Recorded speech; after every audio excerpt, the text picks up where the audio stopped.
Hi, welcome to the first vlog I have made in many, many years. So I just wanted to make a vlog today, just to kind of talk about the stuff that's going on in my life. I've got a lot of random things that may not necessarily be connected, as you can tell from the title. This way my husband doesn't have to hear about all this stuff. I've already told him a bunch of this, and he's like, okay, I get it. Thanks. And, I don't really have that many people here that I talk to about these things, honestly, because most of the stuff is so trivial that why would anybody care? But yeah, so I just want to talk about a couple things. I mean, if people are interested in it, that's great. I am going to be talking about some of my experiences with some of my writing. And I'll probably do a more formal video about this stuff later. But this is just what's currently happening in my life. So hopefully you find it interesting. If you do, that is great. I'm so happy. If you don't, I completely understand. If you don't want to watch these, not everybody's interested in vlogs, so that is perfectly okay. The first thing I wanted to talk about that's been going on is querying. I finally started to query for my novel about a month ago. It is a long process. So this novel is the fourth novel I've written, and it's the first novel I've really queried. My second novel, I did send it to two different publishers. They didn't require you to have an agent if you wanted to submit to them. That didn't go anywhere, but that's fine. I don't think the novel was as good as I thought it was at the time. It was definitely great for a first attempt for a historical romance, but it needed more work, definitely. And finally, I wrote another one, and that didn't even get to the editing stage. And then I wrote this one, and I actually think it's really good. Everybody who's read it has, I mean, I got critiques and stuff, and I fixed things, but they said it was really good. Now, of course, they can be biased, who knows? But I had some, they're just like strangers on the internet for some of them. But, so that's good. So, because when I got the feeling when I was writing that this actually feels like something that could get published. Who knows? I mean, we'll see. I don't know. But I had a much better feeling about this, and I'm trying to go through the actual process of querying. I wrote my query letter like a year ago, and then probably a few months ago, I workshopped it a little bit back then, and then I started workshopping it a lot harder a few months ago, and finally got it down to where I liked it, and where everybody was pretty much saying, yeah, this seems like a good query letter. Obviously, they're super subjective, but generally people, when they read it, said, oh yeah, this is good. Query letters are so hard because you're selling yourself, you're selling your book, and sometimes you're selling yourself if your expertise has something to do with it. It's hard for me because it's not like I have expertise. I just read a lot of romance, and they don't want to hear that really. So I'm just like, all right, here's my book. Hopefully you want to read it. And it's so hard. I'm not good about bragging about myself. I mean, if it seems like I'm bragging in these videos, that's probably more than I can ever do in person to somebody, either in an email or in person. When I'm talking to myself, when I'm talking to my camera, I can do a whole lot more stuff. But even then, it's really hard to talk about my skills and try to sell something. So query letter is hard. The good thing is you're not trying to tell them necessarily why they should pick it up. You're just trying to tell them about the novel, basically. And you're hoping that that the concept sounds interesting enough and that they'll want to read it. But you have to, so your novel can be about much different things, but you have to be able to frame it in a way that sounds interesting to get them to want to read the pages and to request more. So that's a nerve-wracking process. So far, I have queried 10 agents. I've already gotten 2 form rejections, which is completely not surprising. Not everybody's looking for historical romance, specifically mass market historical romance. I don't write like Outlander or anything like that, or one of those nice like trade fiction paperback things that is like, ooh, this is revolutionary. No, I write like not Harlequins, but just the mass market popcorn romance novels. That's what I write. And not everybody's in the market for that, and that's fine. There are quite a few agents that I can query. General rule of thumb seems to be to query 10 to 15 to start with, and then see if you get any full requests from them. A full request, if you don't know, is just the request for your full manuscript, because usually you send your query letter and the first 3 chapters usually, and a synopsis. And then if they like it, they'll request the full thing. Occasionally they just want the query letter, but usually they want like a little tiny bit of the pages. So full request is the whole thing, and I haven't got any of those yet, but it's still really early. And so that's why you do 10 to 15 to start, and then you see how many people requested it. If nobody did, you might want to look back at your query letter and see if there's something you need to change. And then you workshop that, and then you go and you query another batch of 10 to 15. I went on the lower side of 10, so I can figure it out. And I'm using querytracker.com, which it's not like, that's not where you submit the queries, but basically it's a tool to let you know who, these are the agents, these are the genres they usually accept, this is their website, and all of that. And you can select who you would like to query, so you have a list. And then what you're supposed to do is actually go to their website and figure out, okay, how do you submit to them? What do they want? And occasionally it may say on Query Tracker that they accept this genre, but it might not be anymore, or they might have just closed for submissions or something. So you have to check it, but Query Tracker is great. It allows you to at least keep track of who you have queried and if they have rejected you or not. And so I did that, and I spent a whole day. I spent several days before this getting my materials ready, because I created a whole bunch of different files for like the first 3 chapters, the first 50 pages, the first 5 pages, the first however many words, because a lot of agents want different things. And I also had to make a synopsis. A synopsis is so hard because you don't want it to be super mechanical, but like you also have to condense your whole novel into like 1 or 2 pages. That's really hard. So that sucked, but I did it, and it sounds good. So what they do is, if they read your query letter and they like it, they'll usually read your pages first. And if they like the pages, what they might do is read your synopsis and be like, all right, I want to make sure the story isn't going to go off the rails or in a direction I don't like before I request the full. So they'll read the synopsis and be like, all right, this sounds good, I'm going to request the full. Or they're going to be like, no, you just doing some crazy stuff. That's not cool. So that's why they request that. So I'm still in the early stages of querying. It's been about a month. It takes 2 to 3 months usually to hear back from some people, and some of them will not ever respond to you. They usually say after 2 to 3 months, if you haven't heard back, consider it a pass. Some of them say, nudge me and then ask me, but mostly it's a pass. So it's like, all right, it sucks. It's just like applying for a job, and it really, really sucks, but it's okay. It's part of the process. Now that I am querying my latest novel, I have to be doing something else besides just querying, because querying takes forever. And so what you're supposed to be doing while you're querying is to work on another novel or another project of some kind. And it's usually a good idea to work on a project that is not related to the one you're querying. Like, don't write the sequel to it if you haven't sold the first one. It's different if you're, well known and well established and say, hey, I'm querying my next series. It'll be like 5 books, and they'll be like, all right, cool.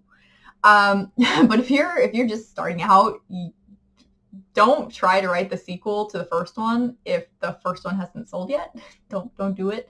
Have an idea of where you want it to go. Like, you can outline it or write some notes for it or whatever, but don't start writing it, because you might just waste your time, which really sucks. And I mean, if you are planning to do self-publishing, if traditional publishing doesn't work out, maybe that's fine for you to just start working on the sequel. But if you plan to traditionally publish, start working on a project that's different. And so for me, I had so many ideas in my head, like, all right, well, what's the next project I want to work on? Because I know this series that I'm creating right now, the first book, I have several characters that I like, and I know what each of the books is going to be about. And so I've had those ideas in my head for a long time, and I'm like, well, I can't write the next one yet. I have to write something different. And I've had a couple of other ideas, and none of them. I started writing on both. I had two main ideas I'd had for a while, and I had attempted to write both before, and they never quite worked out. And so I was like, oh, okay, maybe I just need to take a new approach to it and start writing again. And they still didn't work out. I wasn't feeling them. For some reason, the ideas are good, but they just writing them, it didn't feel right. So I started brainstorming some new ideas, and I came up with an idea for another historical romance that was a lot different from the current series that I'm trying to write. And I was like, okay, this could be very interesting. I started writing the notes down for it. I was getting ready to write it, and then I suddenly had a different idea for something that's not actually in the same genre. It's got romance in it, but it's not. It's more of like a political type thing. It's still sort of historical, and it's not like it's like super accurate or anything, but it's more of a political type thing. More of a general like historical fantasy fiction. I don't know. And I got a lot more excited about it. And the only thing that really sucks is that I have to do research, because it is in a time period that I am not nearly as familiar with. I am familiar with a lot of the stuff around it, but not with like clothing, what like plants look like, what they eat, the geography. I'm not familiar with that. And so I've been having to do some research, which is very weird for me, because usually when I just research as I go mostly, but I need to know quite a bit of stuff before I get started writing. And it's been actually really fun doing this research, because it's not hard. You just Google. And the other resource I absolutely love is this book, What People Wore When. It is not completely comprehensive, but it goes over a lot of historical outfits and whatnot from different time periods, or all around the world. I will say its one kind of weakness is it doesn't really have anything from like South America. I've noticed for some reason, I'm not doing it based on South America, but I don't think there's barely anything for South America for that clothing. Part of the reason is that all the pictures, the fashion plates, these were drawn, I think, back in the 18th or 19th century. I think the 19th century. And then it has been compiled and explained and all that by a modern author. And so they're kind of working off existing material. But this book is so useful because it gives you the names of things and what stuff look like. And if you have some of that stuff, then Googling is much easier, much easier. So I really, really, really like this book. It's not completely comprehensive, but it is very, very useful. If you are writing any type of historical fiction, it is super useful. However, it is not completely comprehensive. I would say that it is most comprehensive for Europe. If you are writing something around Europe for almost any time period, it is most useful there. It is not useful for just about anywhere else, unless it's in a specific time period. Like Japan. At one point when I was a lot younger, I wanted to write novels about Japan, but trying to find, what the clothes are and all the historical stuff was difficult. And this would not be helpful because this only has stuff from like 19th century Japan, like the clothes and things. It doesn't have stuff from way before that. So you have to, I really like this book, but it's mostly useful for Europe. It goes from like ancient times to about the mid 1800s. So it's fairly good. It's not, surprisingly though, I write in the Regency period for historical romance. It's not actually that good for that either. I have learned way more from Google and from other historical romance novels than I have from this book. But I do enjoy it. It is at least a good reference. I wouldn't necessarily say it's probably a great read. I've never tried to read this thing from cover to cover because it's just telling you about the clothes. That's it. But so yeah, my idea relies on a lot of research, and I've been doing that and been typing it up. And I'm so excited by how it's coming. I haven't been excited like this for a project in a while. Probably since my last novel. You know, I feel like you have to be excited by an idea before you can write it properly, you know. The other ideas that I was trying to write, I wasn't excited by any of them. It just, I was like, okay, this could be good, but I wasn't really excited by them. This I am excited by because I can see how things are falling into place and how I want to do them. I have to do research, but the story itself, I know how the story is gonna go, and oh, I'm so excited by it. But yeah, because my process, finding ideas is hard. You just kind of gotta look around and see things. And what's funny is this idea was something I had actually thought about doing a while. I've thought about doing this several times, and I never really took it that seriously because I thought, okay, well, it's super not original. Like, I mean, most ideas are not original. It's all about the execution, but this is like definitely not original at all. But the execution of it is, I think, because I haven't seen it done this way before. But it, sorry, this is probably super vague and rambly, but I'm very excited by this idea. And so it's nice to be able to go from, be done with a project. I'm as done with my novel that I'm querying as I can be until an agent gets back to me. I mean, I can't do anything with it now. So it's nice to find an idea that I can get excited about and work on and kind of forget about that other novel for a while. Just work, like, that's just the business side of things. I don't have to worry about writing anything more with that. I can write something new. So that's fun. I'm having fun with it. So now I just kind of want to talk about what else is going on in my life. One thing I've been doing is I've been playing a lot of Breath of the Wild. I finally beat it yesterday. And I thought that I would want to go back and play more of it after I beat Ganon. And I'm like, no, not really. I like Breath of the Wild. It was a good game, but it's not really a Zelda game. And this is a pretty common criticism, is that it's so different from the other Zelda titles that a lot of people who like Zelda don't like it. And I completely understand. I love the other Zelda games, most of them. And this is just super different. I like it, but it's very, very different. And unfortunately, I just don't feel like playing more of it. But that's okay. I mean, I put so many hours into this game. I might go back and play more of it eventually because it's really pretty and there's a lot of stuff to do in it. But the annoying thing I noticed is I'm getting some JoyCon Drift in my left JoyCon. So if you don't know, it's an issue that has been reported more and more recently, or more and more frequently, by a lot of people who own the Nintendo Switch. So JoyCon Drift, or just drift in a joystick, means that even if you're not moving it, it will still move your character or whatever it is in a direction, which is really not good when you're trying to be super precise. There's a stealth mission in Breath of the Wild that I was having a hell of a time with because they kept wanting to move Link off an edge, and I'm like, no, don't do that. And so it was really frustrating. It was minor enough that I was able to kind of work around it, but it was happening all the time. Basically, it keeps wanting to move forward because you have to press up a lot in Breath of the Wild. Like, it just happens. You press forward a lot.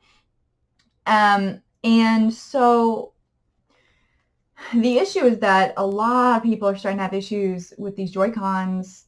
The joysticks just aren't that strong, and they're basically getting busted way too early. And My husband and I are very casual users of this. I mean, I don't play it super often. I think the only game I've played on here is Breath of the Wild, and I mean, I put a lot of hours into it, but not like a crazy amount. And he played Breath of the Wild, and he played some Smash Brothers, but then he got a Pro Controller, and he's been using that for Smash. So I don't know how this Joy-Con got the drift on it so like with not a whole lot of use. We've had it for almost 2 years, but again, very casual use. I was hearing about this more from people who are playing fighting games, and so that you can understand, you're using it a lot. But this I'm really upset about, because this isn't supposed to happen this quickly. I've had PlayStation controllers and stuff like that have lasted for 5-10 years without any problems. So I don't know why these Joy-Cons are having problems. And what's also frustrating is I really want to get a Nintendo Switch Lite at some point. I mean, I don't know what I'm going to do with it. I'll probably play Pokemon on it, but I could play it on this. I just have to play it when my husband's not playing on it, because he got Fire Emblem, and he has been playing on this so much. Again, though, he has a Pro Controller, so he's not using the Joy-Cons. So, but I want to get a Nintendo Switch Lite or some new Joy-Cons or something, but there's no guarantee that the joysticks are going to be any better on those than they are on this thing. So I don't know if I can send this in and get it fixed, or if I'm just going to have to deal with it. Because again, it's almost 2 years old, and I don't know how long the warranties are supposed to last on these things. And of course, if they're going to charge me for shipping it in or whatever. But we'll see. I imagine that's going to be I think they're trying to build a class action lawsuit against them, which I would agree. A console like this, the buttons are not supposed to wear out that quickly. Like, can you imagine if 3DS, if their D-pads and their little joystick knee, if those wore out that quickly, there'd be a huge problem. Because I know you can replace the Joy-Cons, but like, they're $80. They're not cheap. And if the Nintendo Switch Lite has that same issue, that's the whole system. That's even bigger of a problem. Supposedly, they are putting in stronger joysticks, but who knows? Who knows with that? So other than this frustrating me, I haven't been doing too much. I've been reading a lot. I know I've been reading a lot of the same series, which is probably annoying people because they're like, I want you to do book reviews, but I don't want it to be this old fantasy series, and I apologize for that. I'm just kind of reading what I want, because at the end of the day, this channel is just supposed to be about stuff that I like to do and talk about. But at the same time, I also want to try to make content that people like. So it's kind of hard to balance it. Like, I don't want this to feel like a job. I do kind of treat it like I have 2 days a week that I can film. I try to only film one of those days. But like, say I get busy, or there's some reason I can't film on Monday or Tuesday, I will film on Thursday. And I try to be at least a week ahead with videos. So I usually have 2 videos ready to go for the same week I'm filming in, so that I'm not having to edit them super quickly. I can just sit down, I can edit. Usually my husband will be watching football, because football, oh my God, fantasy football is like a huge thing. I don't really get it. No offense to those of you who like it. He says it makes it more exciting, because you're like, oh, my guy, go get points. No, don't throw it to that guy. No, don't do it. And so I get that, but I get way too competitive with things. And I'm like, no, I'd be too frustrated. I'd be too anxious. But so usually he'll be playing or be watching football, and I can sit here and I can just edit casually. So I'm trying to treat it somewhat like a job, but in a way that makes it easier for me, because I want to make sure that I'm putting out content fairly consistently. I don't want to say that I have an upload schedule, but so far I try to upload Wednesday and Friday. I usually do a book review on Wednesday, and then some other video on Friday. That's what I'm trying to do. Now, I will always try to upload at least 1 video a week, and that should be the book review, because I'm trying to be really good and do an actual 1-year challenge. I don't want to like give up on this, partway through, because that's not the point. I want to make myself read a bunch of these books. I have so many books. If you saw my video where I was talking about this challenge, I have hundreds of books, and a lot of them I have not read. I have just a ton, because I accrue books to read later at my leisure, because what I'll do is if I find a series I like, I want all of them at the same time, and then I can read through them. But I also need to I have a lot of books that I have read, and I will read through them for like the newest one, but then I don't get rid of books. So yeah. So I've been trying to read those and post the reviews. I hope you're enjoying the reviews. I don't know exactly how people like book reviews to be. I think if I get into more current books, I think people might like that more. Again, I'm kind of going off of the stock of books I have right now, and I have a lot of older books. A lot of the romance novels I have are 10 years old, maybe a little bit older, or some of them are newer. But I don't usually have too many current books because I'm cheap, and I only buy current books from authors that I like, because otherwise I don't want to pay full price, because books are expensive sometimes. But hopefully you're still enjoying them, getting some enjoyment out of them. I mean, I was doing book reviews years ago, and people still watch them. I mean, it doesn't have to be a lot of people, but I appreciate anybody who watches them. Like, I am so appreciative that there were some people who stuck around.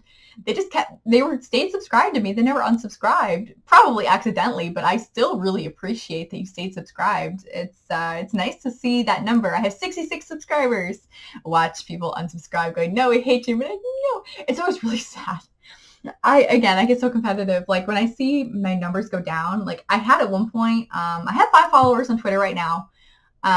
When I first posted about Twitter a few weeks ago, I had 3 followers. I was like, oh, yay. And then I went down to 2 and I was like, no. And then it went back up to 3 and then 4. And I was like, yay. And I finally got a 5th subscriber. And I'm so appreciative when people follow me, or not subscribe, but follow on Twitter. I'm so appreciative of it. And I actually do post on Twitter. It's mostly about this stuff, but I do post occasionally. Like if you were following me, I posted a picture from Sam's Club. They have up their Christmas trees already.